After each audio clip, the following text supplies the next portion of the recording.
Hola, ¿qué tal amigos? Bienvenidos una vez más a Ministerio Palmoni y bienvenidos una vez más a el repaso de nuestra lección número 5 de la Escuela Sabática del cuarto trimestre 2025, titulado Dios pelea por ustedes. El texto para memorizar se encuentra en Josué capítulo 10, verso 42, el cual dice lo siguiente: Todos estos reyes y sus tierras tomó Josué de una vez, porque el Señor Dios de Israel peleaba por los israelitas. Con estas palabras les voy a invitar a que me acompañen a realizar una oración. Vamos a orar. Cariñoso y bondadoso Padre Celestial, te agradecemos tanto, Señor, porque nos das esta oportunidad de volver a abrir tu palabra, de volver a tener este repaso de la lección, Señor, como lo hemos estado haciendo cada semana con tu ayuda. Rogamos, oh Padre Santo, por favor, que antes que nada puedas perdonar las faltas y los pecados que hayamos cometido delante de ti, que nuestros corazones, oh Padre, puedan quedar limpios para que tu Santo Espíritu pueda dirigirnos en este estudio.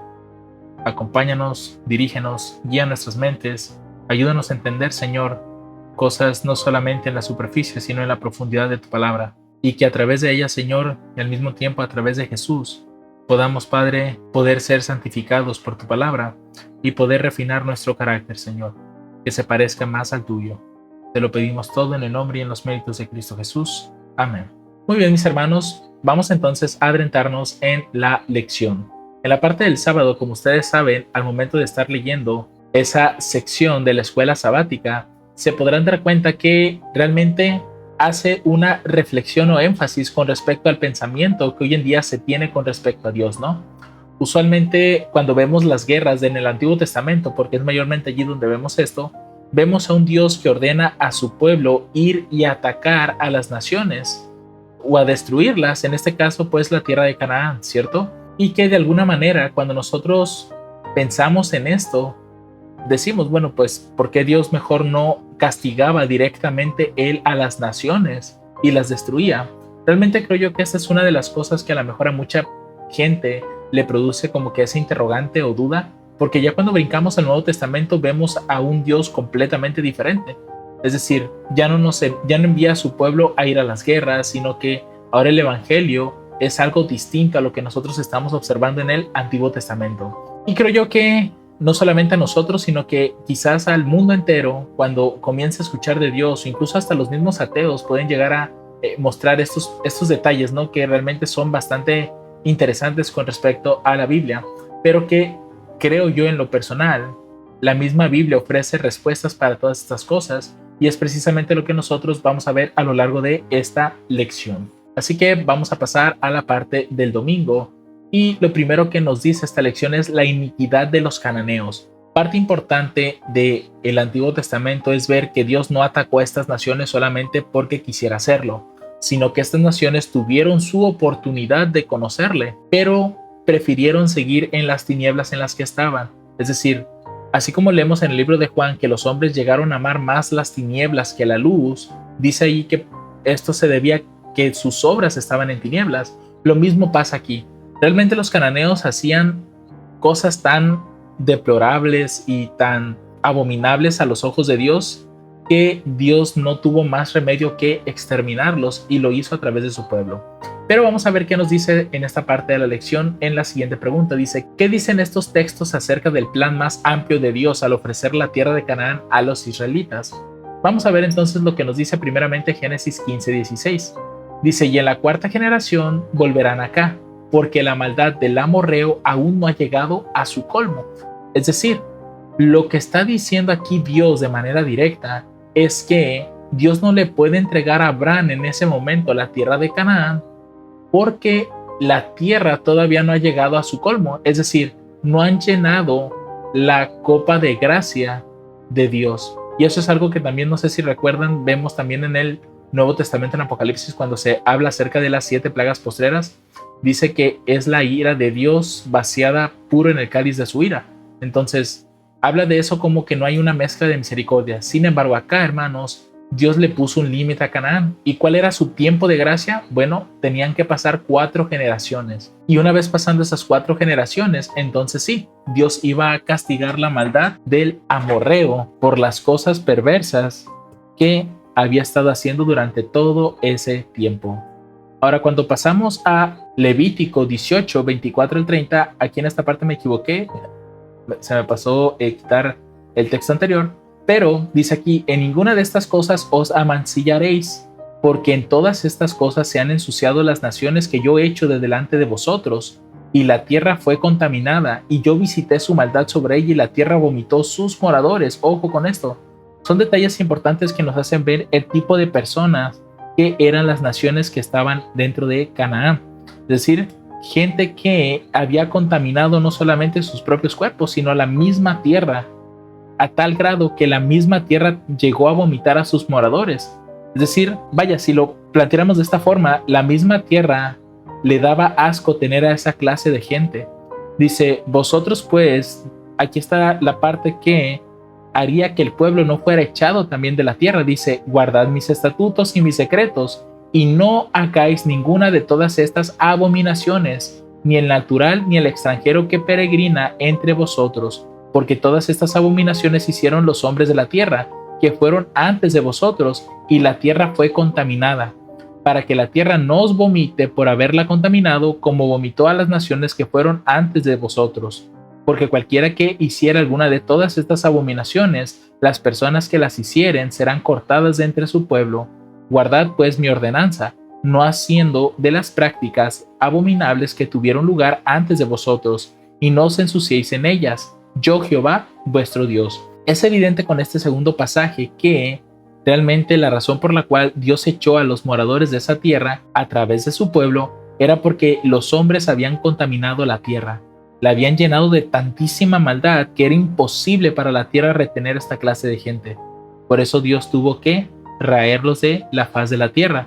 Ahora, cuando brincamos al siguiente texto, es decir, a Deuteronomio 18 del 9 al 14, dice lo siguiente: cuando hubieres entrado en la tierra que Jehová tu Dios te da, no aprenderás a hacer según las abominaciones de aquellas naciones. ¿Y cuáles son esas abominaciones? Es decir, aquí Dios, hermanos, y esta es una parte importante para nosotros, no solamente nos prohíbe por prohibir, sino que nos da las razones por las cuales no debemos hacer eso. Noten lo que va a decir acerca de estas naciones. Dice, no se ha hallado en ti quien haga pasar a su hijo o a su hija por el fuego. Noten una de las grandes abominaciones que hacían. Estos hombres de Canaán tomaban a sus hijos, ya sea recién nacidos o a lo mejor grandes. No he investigado esa parte de la historia, pero lo más seguro es que pues eran hijos o hijas que no podían defenderse por sí mismos y los aventaban literalmente al fuego. Algo que había escuchado, pero no he corroborado esos datos. Imagino que acá alguien, si conoce, pues puede dejarlo en los comentarios para ver si es cierto o no. Yo había escuchado de alguien que mencionaba que para saber si un niño pues iba a tener la bendición de los dioses o algo así, pues por esa razón lo aventaban al fuego. Si el niño sobrevivía al fuego, pues significaba que iba a ser alguien grande. Y si no, pues ahí quedaba muerto. O sea, noten el grado al que llegaron estos hombres. Después dice aquí que estos, dice, ni quien practica adivinación, ni agorero, ni sortílego, ni hechicero. Es decir, gente que se dedica a la magia, a las cosas de esa índole, ¿no? Y aquí no solamente, y esto es para que todos entiendan, hermanos, no solamente se refiere a la magia negra, porque ya ven que hay gente que dice que también hay magia blanca. Aquí aplica para ambos, porque al final son cosas de adivinación, cosas de agorero, de sortílego, cosas de hechicería. También dice aquí que no se halla en ti encantadores, ni adivinos, ni espiritistas, ni quien consulte a los muertos, como aquellas personas que buscan en la bola de cristal o se comunican con los muertos. Ese tipo de cosas para Dios son abominables. Habían llenado a la tierra de tanta maldad. Porque tan solo piensen en esto, hermanos. Imagínense que esta gente que consultaba a los muertos o que eran hechiceros o cosas así, como a veces me toca escuchar seguido aquí, ¿no? Cuando igual a ustedes a lo mejor les ha tocado, cuando a una persona le va muy mal, luego le dicen, ve y hazte una limpia, porque tienes mala vibra, o alguien te tiene mala vibra, o alguien te embrujó, o alguien te maldijo, no sé, cosas de ese estilo. Realmente la gente se lo cree y va a este tipo de gente que Dios desechó de esas naciones, porque realmente para Dios son abominaciones. Incluso aquí en el verso 2 se lo repite, porque es abominación a Jehová cualquiera que hace estas cosas, es abominable, y por estas abominaciones Jehová tu Dios las echa de delante de ti. Perfecto serás para con Jehová tu Dios, porque estas naciones que has de heredar escuchan agoreros y adivinos, pero en cuanto a ti Jehová tu Dios no te ha permitido eso. Porque al final, por ejemplo, los adivinos o los que dan los horóscopos, por ejemplo, hoy en día, te hablan acerca del futuro. Pero ¿quién es el único que realmente conoce el futuro? Solamente nuestro Dios, hermanos. Y Él lo declarará si es pertinente y no lo hará a través de este tipo de personas que practican estas malas cosas. Ahora, finalmente vamos a pasar al texto de Esdras 9:11. Dice, los cuales prescribiste por medio de tus siervos los profetas, diciendo, la tierra a la cual entráis para poseerla, tierra inmunda, es a causa de las inmundicias de los pueblos de aquellas regiones, por las abominaciones de que la han llenado de uno a otro extremo con su inmundicia. Es decir, la tierra ya estaba tan contaminada, tan maldita, y quiero recordar esta parte porque si ustedes recuerdan, en el caso de cuando Caín mata a Abel, no sé si recuerdan que Dios le dijo a Caín que a causa de que él mató a su hermano, la tierra llegó a ser maldecida. Tan solo pónganse a pensar en ese detalle, hermanos. La tierra quedó maldita porque alguien murió, porque alguien fue asesinado.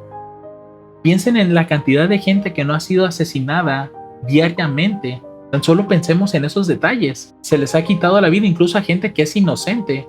¿Cuántas veces la tierra no ha sido maldecida a causa de estas cosas? Ahora ya ni pensar ni de las otras, ¿no? Como dice aquí, el hecho de que hay gente que todavía le gusta leer los horóscopos para ver el futuro, gente que le gusta consultar a los muertos, gente que va con los adivinos a que le lean la mano, las cartas, etcétera, gente que va con los hechiceros, ¿no? Con las personas que aparentemente hacen limpias y todo ese tipo de cosas. Tan solo piensen en todos esos detalles que se mencionan aquí, que realmente para Dios eran cosas sumamente abominables. Entonces, volviendo a la pregunta, ¿qué dicen estos textos acerca del plan más amplio de Dios al ofrecer la tierra de Canaán a los israelitas?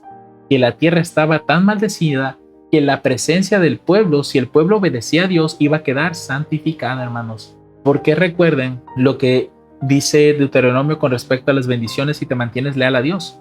Donde quiera que pusieres tu mano, será bendito. Incluso a los que te bendijeren, yo los bendeciré a ellos. De manera que la presencia de un hijo de Dios que se mantiene leal a Él, el lugar que Él visita, que Él toca, o la gente que le hace un bien a Él, Dios se lo regresa. Dios bendice los lugares por donde van sus hijos. Ahora, el espíritu de profecía, quiero que noten este detalle porque es importante para nosotros. En las notas del espíritu de profecía, menciona aquí en Conflicto y Valor, página 114, algo importante con respecto al pecado. Y creo yo que esto es algo que lo deberíamos de tomar como una reflexión profunda para el carácter que estamos desarrollando. Porque el texto dice lo siguiente: un solo pecado que se conserve irá depravando el carácter.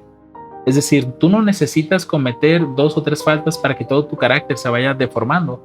Con un solo pecado basta, porque ese solo pecado, dice, sujetará al mal deseo todas sus facultades más nobles. La eliminación de una sola salvaguardia de la conciencia, la gratificación de un solo hábito pernicioso, una sola negligencia con respecto a los altos requerimientos del deber, quebrantan las defensas del alma y abren el camino a Satanás para que entre y no se extravíe. El único procedimiento seguro consiste en elevar diariamente con corazón sincero la oración que ofrecía David. Noten, ¿qué era esta oración?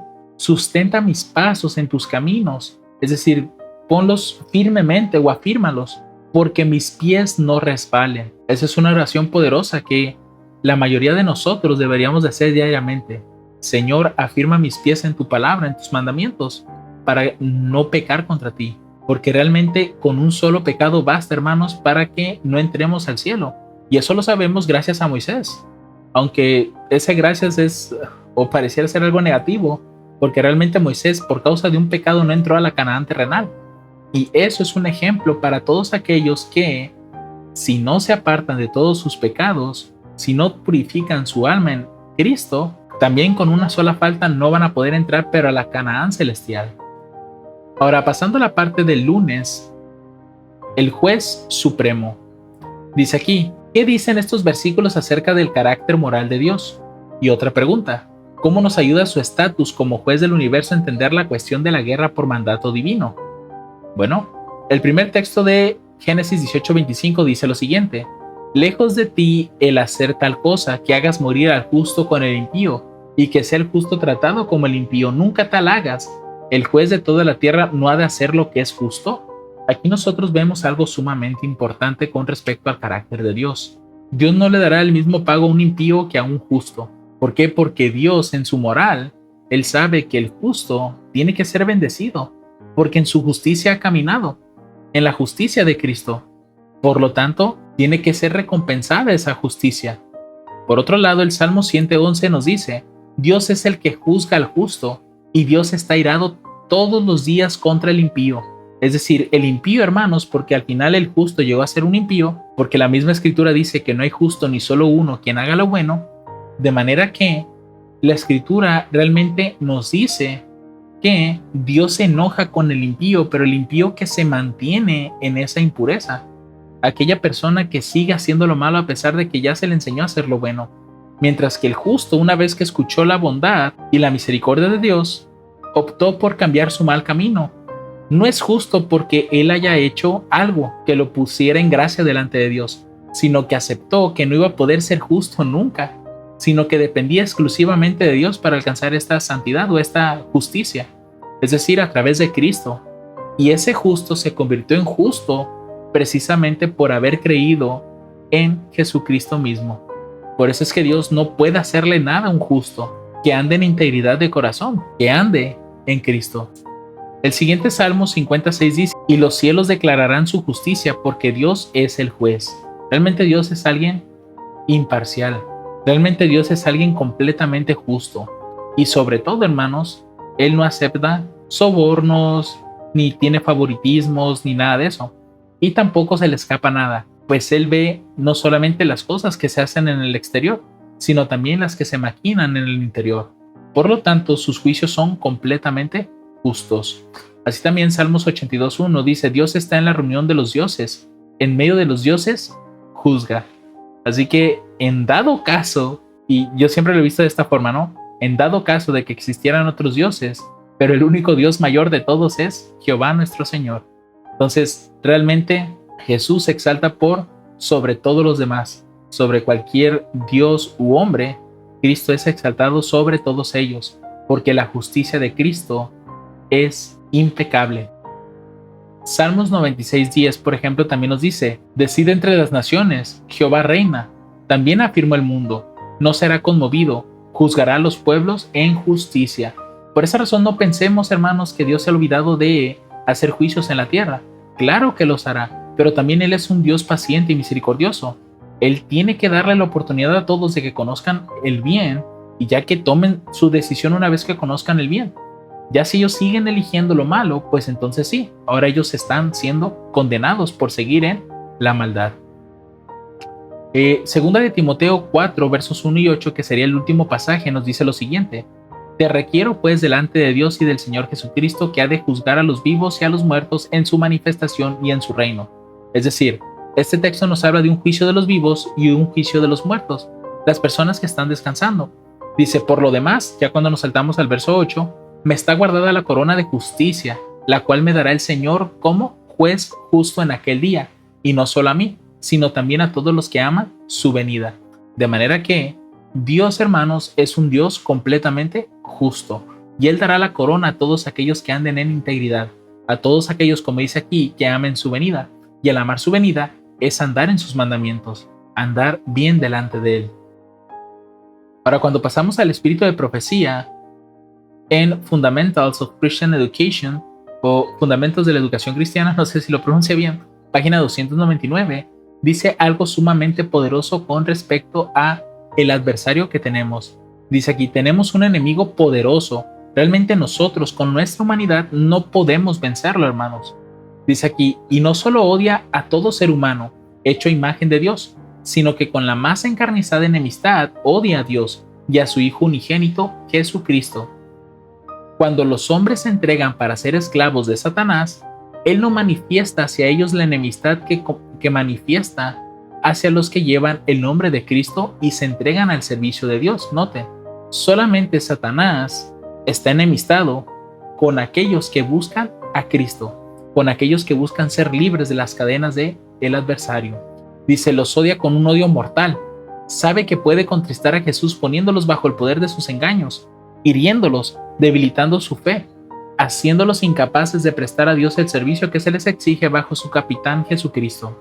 Aquí me salté unos párrafos para leer esta parte. Dicen, entonces es cuando Él procura atarlos con cadenas adicionales para mantenerlos en su cautiverio, Es decir, cuando Cristo se acerca a nuestra vida a través de alguien y nosotros queremos buscarle, queremos salir del pecado, Satanás pone, como dice aquí, cadenas adicionales, trata de atarnos. Por eso es que muchas veces la gente que trata de buscar a Dios, cuando ya se está arreglando un poco su vida, luego viene otro problema, y luego otro, y luego otro, y luego la enfermedad, y luego a lo mejor algo económico, algún accidente, alguna muerte. Es decir, Satanás provoca algo para que esa persona no se salga de sus manos. Dice aquí, el conflicto entre el alma y Satanás comienza cuando el cautivo empieza a tirar de la cadena y anhela ser libre, porque es entonces cuando el agente humano empieza a cooperar con las inteligencias celestiales. Noten, hermanos, no estamos solos, tenemos ayuda extra, no solamente de Dios, sino también de nuestros hermanos o consiervos los ángeles, esas inteligencias celestiales que Dios envía para nuestro cuidado. Ellos también forman parte de esta lucha en la cual ellos también participan para que nosotros podamos ser libertados de tentaciones, de peligros, de malos pensamientos, entre otras cosas. Dice, cuando la fe se aferra a Cristo, entonces es cuando el más fuerte que el hombre fuerte armado es el ayudador del alma, y el pobre cautivo es fortalecido por el Espíritu Santo para obtener su libertad. Dios lo que quiere, hermanos, es libertarnos del pecado, y eso mismo es lo que Dios quería hacer con las naciones que estaban alrededor de Israel, es decir, de toda la tierra de Canaán. Y ya vimos los ejemplos, cómo le perdonó la vida a Rahab y a su familia, cuando vimos la historia de los gabaonitas, cómo se les perdonó la vida, porque fácilmente Dios les hubiera dicho, ¿saben qué? Vayan y atáquenlos, porque al final estos hombres no hicieron pacto con Dios, hicieron pacto con los hombres, y fácilmente Dios estaba libre de ese pacto. Pero sin embargo el pueblo quiso buscar al Señor y Dios permitió que ellos entraran al servicio, de manera que realmente no había una condenación plena sobre estas naciones, sino que estaban teniendo su oportunidad de poder salir de su situación. Muy bien, entonces pasemos a la parte del martes. Dice despojar o aniquilar. Dice aquí, ¿qué revelan estos textos acerca del propósito de la conquista y los alcances de la destrucción? Son varios versículos, no recuerdo si puse todos en esta parte porque realmente son varios, pero sí recomiendo que lean todos, pues para que tengan un poco más de contexto y puedan reflexionar en lo que dice la pregunta. Vamos a ver el primer texto de Éxodo 23, 28 al 30. Dice, yo enviaré la avispa delante de ti, que eche fuera al heveo, y al cananeo, y al eteo de delante de ti. No los echaré de delante de ti en un año, para que no quede la tierra desierta, y se aumenten contra ti las bestias del campo. Poco a poco los echaré de delante de ti, hasta que te multipliques y tomes la tierra por heredad. Es decir, sabemos que en esas tierras había bestias malas, bestias fuertes, bestias del campo, que incluso podían llegar a matar a parte del pueblo, y Dios tampoco quería eso, sino que Dios de manera estratégica y sabia le dijo que iba a estar echando poco a poco a las naciones de delante de él. En lo que Israel estaba allí y se asentaba y se multiplicaba, Dios iba a hacer que el pueblo siguiera creciendo y creciendo y creciendo para que se volviera una nación grande. Pero tristemente pues no pasó así, pues sabemos a través de muchas de las historias de la Biblia el pueblo se desvió una, y luego otra, y luego otra. Pasando a Éxodo 33:2 dice, y yo enviaré delante de ti el ángel, y echaré fuera al cananeo, y al amorreo, y al eteo, y al fereceo, y al heveo, y al jebuseo. En otras palabras, dentro de los pensamientos de Dios ya estaba decidido que estas naciones iban a ser echadas, y Dios lo iba a hacer a través de su ángel. Aquí ángel no sé si haga referencia a Jesús, porque me llama la atención que está en mayúscula esta parte.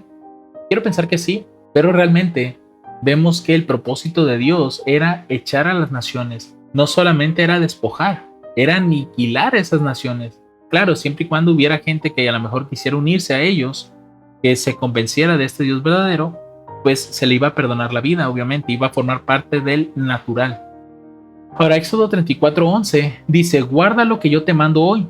He aquí que yo echo delante de tu presencia al amorreo, al cananeo, al eteo, al fereceo, al heveo y al jebuseo. Demasiadas naciones Dios iba a echar de delante del pueblo, si el pueblo se mantuviera leal a Dios. Números 33:52 por otro lado nos dice esto, echaréis a todos los moradores del país de delante de vosotros, y destruiréis todas sus pinturas y todas sus imágenes de fundición, y arruinaréis todos sus altos. Todo esto, hermanos, no crean que era como pinturas de arte o cosas así, eran imágenes hechas para los dioses que tanto el heveo como el jebuseo, el fereceo adoraban. Por eso Dios en esta guerra, noten, no solo había despojos, sino también aniquilación en parte de los ídolos. Porque en otras ocasiones, por ejemplo, como cuando invadieron Jericó, Dios, todo el botín que recogieran de esa tierra iba a ser para él, para su casa. El oro, la plata, las joyas, posiblemente telas, entre otras cosas, iba a ser para Dios. Pero también iba a aplicar lo mismo. Si encontraban pinturas, si encontraban imágenes de fundición, si encontraban lugares altos, esos lugares altos eran como los altares que hacían en las montañas o en lugares así para adorar a sus dioses. Todo eso iba a ser completamente destruido. Ahora, cuando pasamos a Deuteronomio 7:20, dice lo siguiente: y también enviará Jehová tu Dios sobre ellos avispas, hasta que perezcan los que quedaren, y los que se hubieren escondido de delante de ti. Es decir, era una tierra grande, era lógico que a lo mejor no iban a encontrar a todas las personas porque éstas se iban a esconder, pero Dios no las iba a dejar así. Iba a utilizar incluso a los animales del campo para ir y matar a estas personas, porque su tiempo de gracia ya se había agotado. Éxodo 34:13, mas derribaréis sus altares y quebraréis sus estatuas y talaréis sus imágenes de acera. ¿Por qué? El propósito de Dios era acabar con la idolatría que se estaba dando en esas naciones, que habían contaminado la tierra de tanta maldad. Recuerden lo que habían hecho: aventar a sus hijos al fuego, y otros haciendo hechicerías y cosas de ese estilo, y otros, por ejemplo, consultando a los muertos. Es decir, había una maldad exagerada en esa tierra. Deuteronomio 7:5 nos dice lo siguiente: mas así habéis de hacer con ellos, sus altares destruiréis y quebraréis sus estatuas y cortaréis sus imágenes de acera y quemaréis sus esculturas en el fuego. Es decir, no iban a guardarlo, porque incluso no sé si recuerdan cuando hicieron el becerro de oro. Moisés no derritió otra vez el becerro para quedarse con el oro. Al contrario, dice que lo aventó sobre el agua y se lo dio a beber a las personas. Pero realmente nunca se volvió a utilizar lo que es ese oro para alguna otra cosa. ¿Por qué? Porque ya estaba maldito, contaminado con la idolatría. Por lo tanto, ya no era oro servible para el pueblo. Deuteronomio 9:3 también nos dice algo parecido: sabe pues hoy que Jehová tu Dios es el que pasa delante de ti, fuego consumidor, que los destruirá y humillará delante de ti, y tú los echarás y los destruirás luego, como Jehová te ha dicho. Todo este ataque, hermanos, era un ataque unido entre Dios y el pueblo. Mientras el pueblo destruía a algunos cuantos, Dios lo hacía de otra forma. Es decir, era una coparticipación. Asimismo, Deuteronomio 12:2 nos dice: destruiréis enteramente todos los lugares donde las naciones que vosotros heredáis sirvieron a sus dioses, sobre los montes altos y sobre los collados y debajo de todo árbol espeso. ¿Qué iba a hacer el pueblo? Destruir, aniquilar completamente todo tipo de idolatría. No se tenía que guardar nada, no se tenía que recuperar a través de la fundición o algo así. Todo tenía que ser destruido. ¿Por qué? Porque el pueblo, a causa de estas cosas, había llenado de maldad a la tierra. Ahora, el espíritu de profecía con respecto a este día de la elección también menciona algo muy interesante con respecto a los eventos de Jericó. Dice aquí: Testimonios para la Iglesia, tomo 3, página 292. La ciudad de Jericó estaba entregada a la idolatría más extravagante. Los habitantes eran muy ricos, pero todas las riquezas que Dios les había dado las consideraban como el don de sus dioses. Es decir, en lugar de atribuirle al verdadero Dios todas esas bendiciones, se le atribuían a sus propios dioses. Tenían oro y plata en abundancia, pero como el pueblo antediluviano eran corruptos y blasfemos, e insultaban y provocaban al Dios del cielo mediante sus obras malvadas. ¿Qué hacían? Provocaban a Dios a ira. Dice: los juicios de Dios se despertaron contra Jericó, que era una fortaleza, pero el mismo capitán de la hueste del Señor vino del cielo para dirigir a los ejércitos celestiales en un ataque a la ciudad. Ojo, no está hablando de los ejércitos terrenales, sino de los celestiales, porque recuerden lo que les había dicho en las lecciones pasadas. No fue el grito lo que hizo que los muros cayeran, fue el ejército celestial que estaba allí, como cuando vimos la historia de Eliseo, cuando su siervo se asusta por el ejército y Eliseo le pide a Dios que le abra los ojos al siervo y dice que pues todo la montaña o el monte estaba lleno de gente de a caballo, carruajes de fuego. Eso mismo estaba pasando aquí.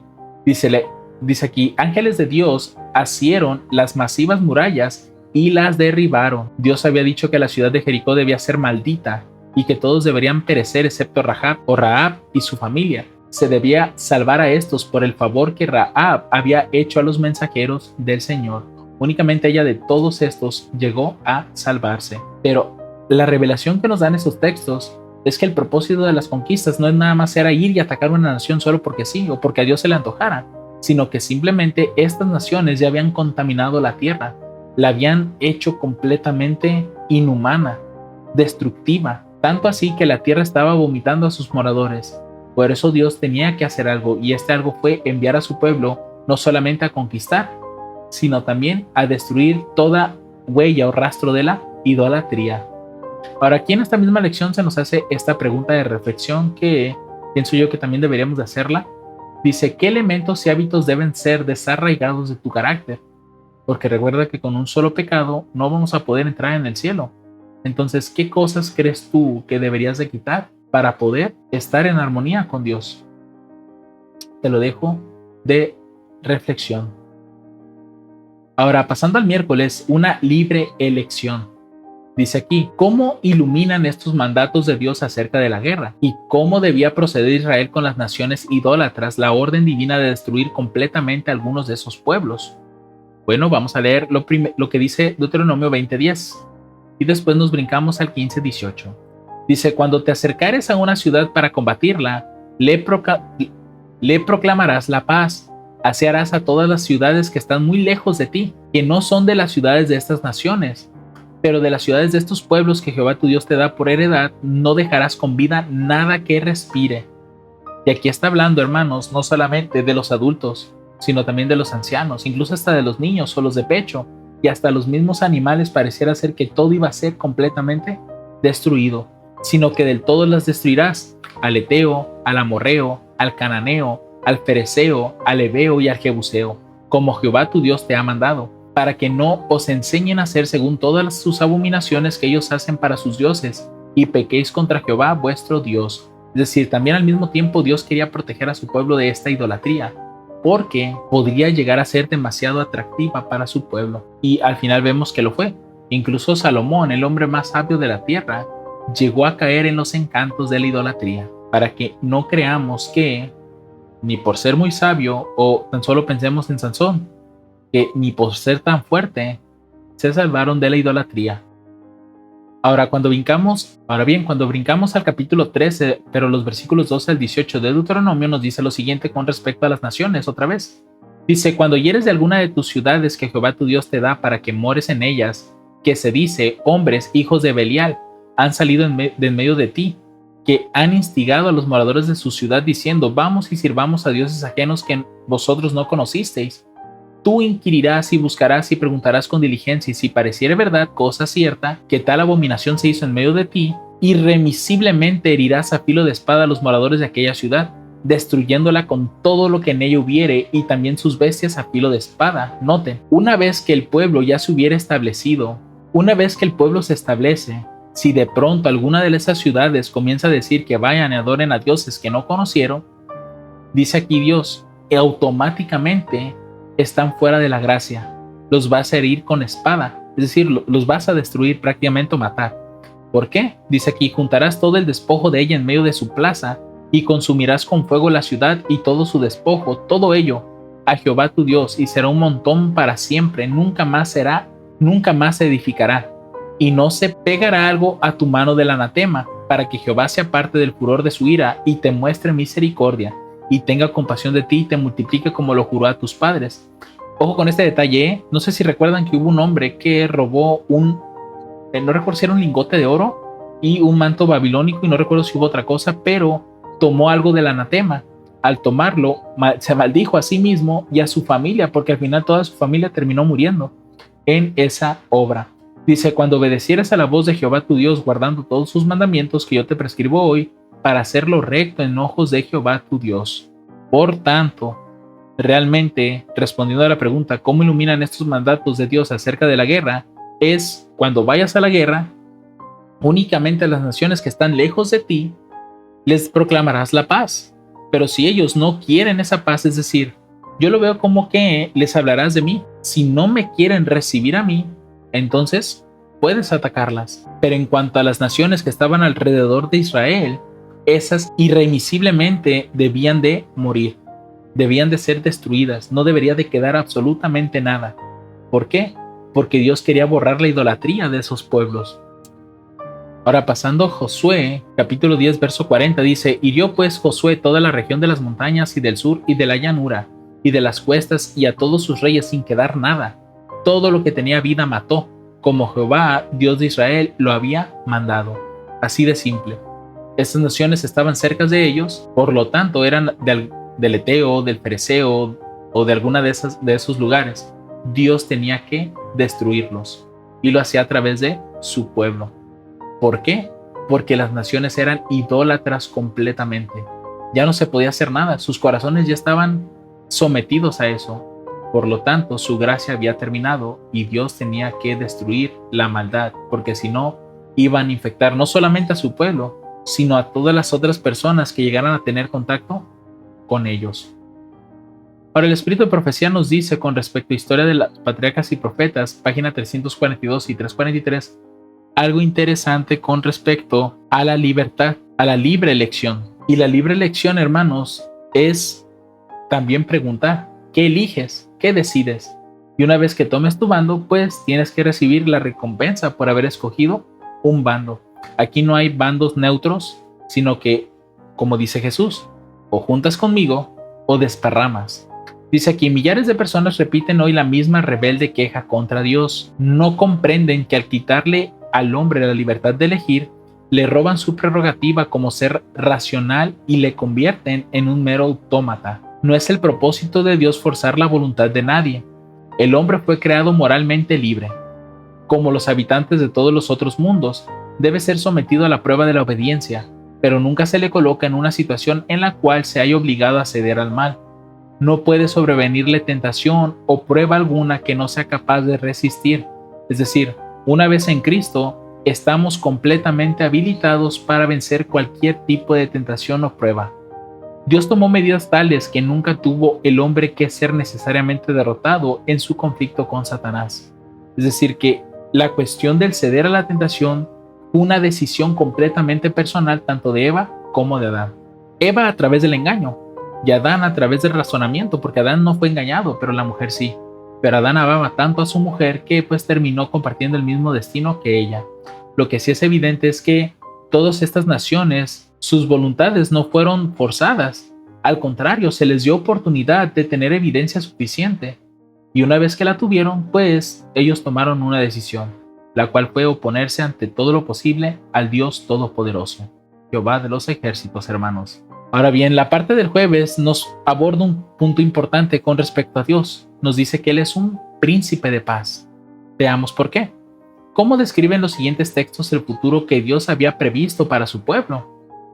Aquí se me pasó otra vez, es Isaías 9:6. Dice, porque un niño nos es nacido, hijo nos es dado, y el principado será sobre su hombro, y se llamará su nombre admirable, consejero, Dios fuerte, Padre eterno y príncipe de paz.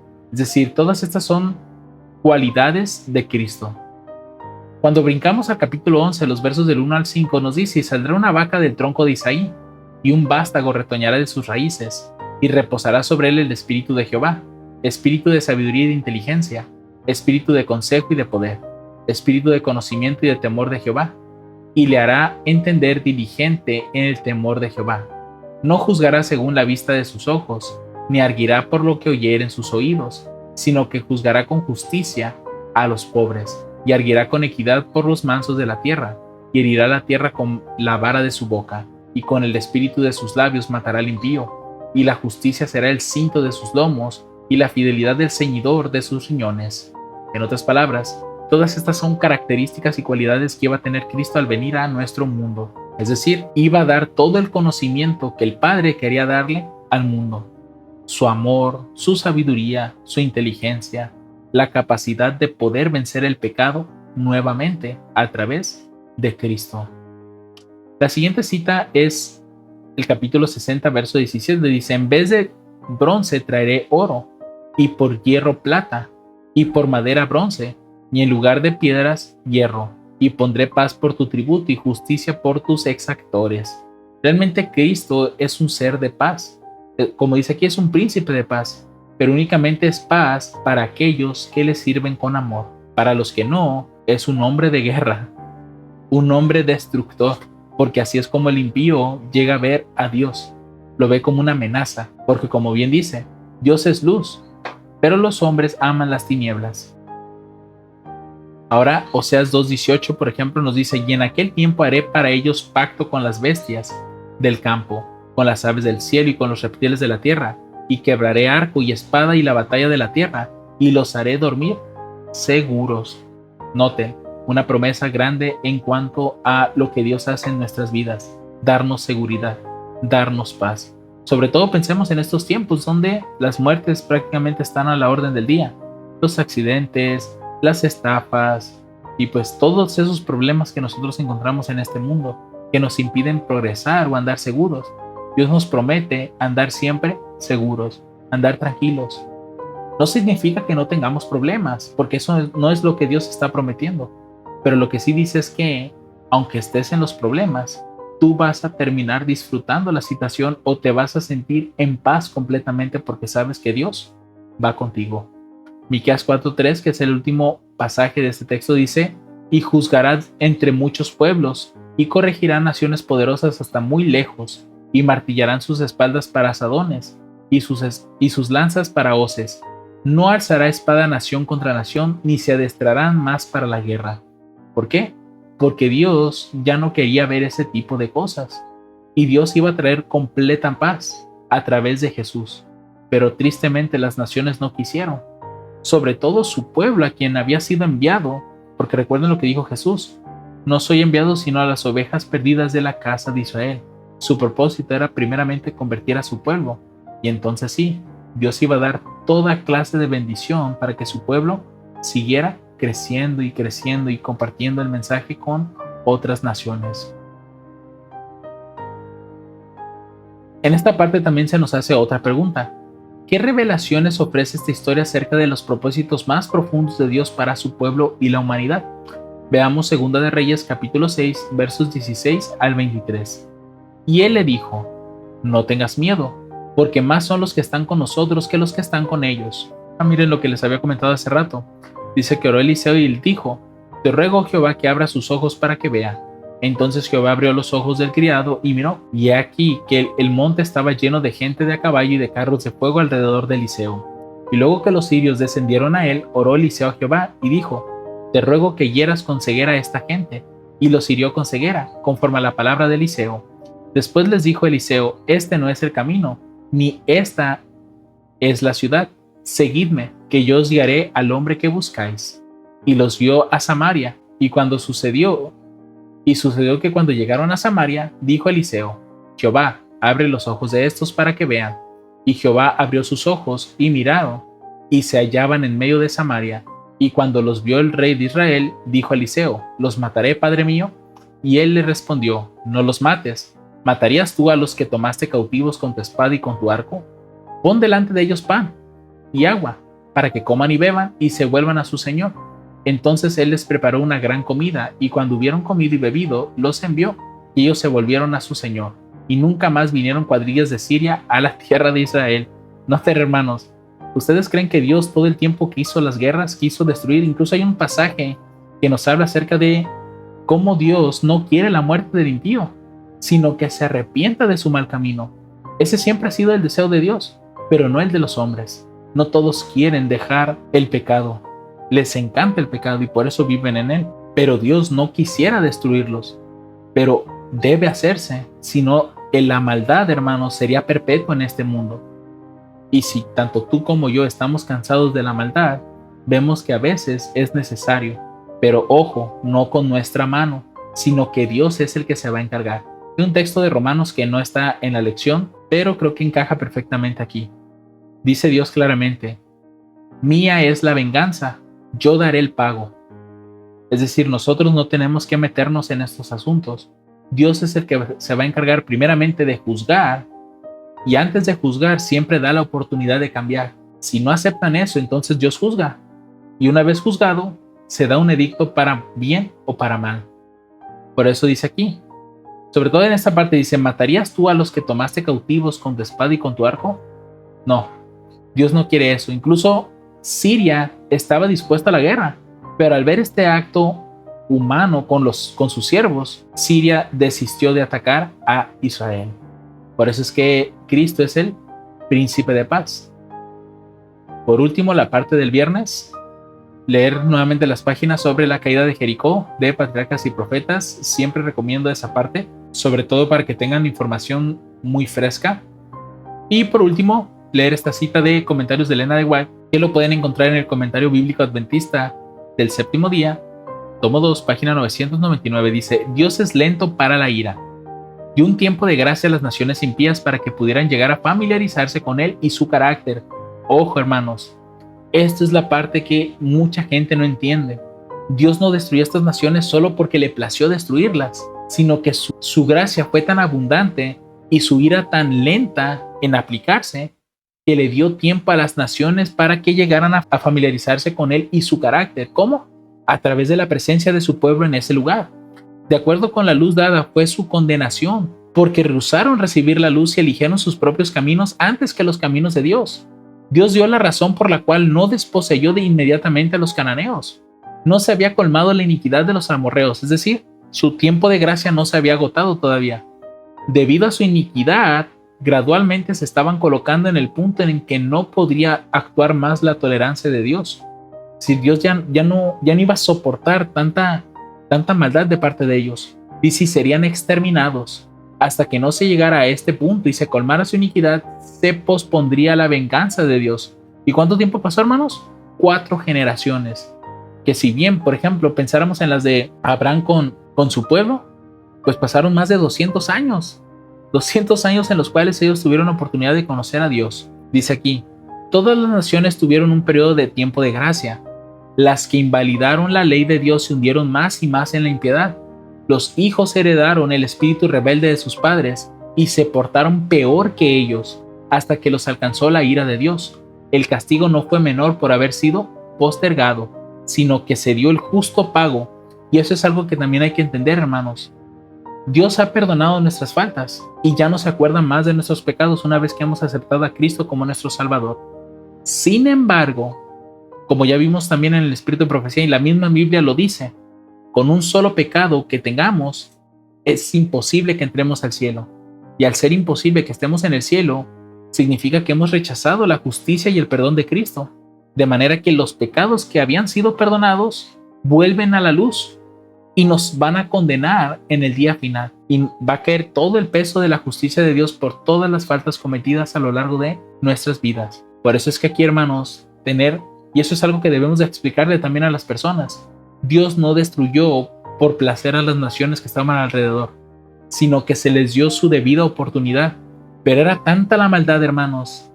Y aquí también nos dice algo importante: el espíritu rebelde es hereditario y los hijos llegan a ser peores que los padres. Y nosotros lo podemos ver en la sociedad hoy en día. Podemos ver cómo los jóvenes, o inclusive ya hasta los niños, son cada vez más peores, en el sentido de que demasiada inmoralidad, demasiada injusticia, frialdad, no hay amor, no hay lealtad, no hay nada, hermanos, porque los hijos se vuelven peor que los padres. Y eso es algo que debería hacernos reflexionar mucho con respecto a lo que va a pasar al final, porque al final, hermanos, o en estos tiempos, Dios es el que se va a encargar de dar el pago, y lo hará en la segunda venida, aunque también hay un previo juicio, ¿no?, que se hace sobre el mundo entero. Las 7 plagas postreras es un castigo previo al castigo final que van a recibir los impíos. Por eso, mi querido hermano, yo te hago la invitación de que reflexiones, pienses, medites.